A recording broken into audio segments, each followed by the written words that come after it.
3 anni complicati, ma a Lavagna è stata ripristinata la legalità. È in sostanza il bilancio tracciato questa mattina dal commissario Gianfranco Parente a nome di tutta l'equipe prefettizia.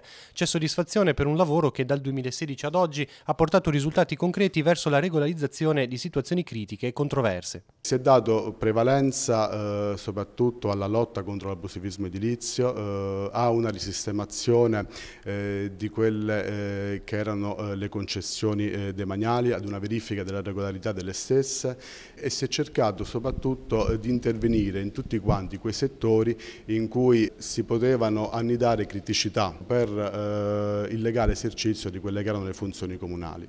La commissione prefettizia, spiega ancora Parente, ha attuato una verifica approfondita di tutta la macchina comunale. Sono state prese, prosegue, quelle accortezze necessarie che hanno permesso di smantellare, per esempio, abusi edilizi che erano in piedi da anni, con il pensiero a chi riprenderà in mano il comune con le prossime elezioni. Abbiamo adottato tutti quei rimedi che poi consentiranno anche alla nuova amministrazione che si insedierà di lavorare con maggiore serenità e che soprattutto gli consentiranno di operare nella legalità. Tuttavia, dice il commissario, sarà necessario continuare ad esercitare una funzione di controllo. L'attenzione non dovrà mai venire meno. È fondamentale che ogni cittadino si senta in prima persona responsabilizzato a controllare chi lo governa e a segnalare qualsiasi attività che non rientri, nei crismi della legalità. Questo è fondamentale. Infine i lavori, i più urgenti sono quelli per ripristinare la costa colpita dalla mareggiata di fine ottobre. Dalla Regione è arrivato un contributo importante, i commissari intendono aprire i cantieri nel più breve tempo possibile. Proprio per evitare che ulteriori mareggiate possano ulteriormente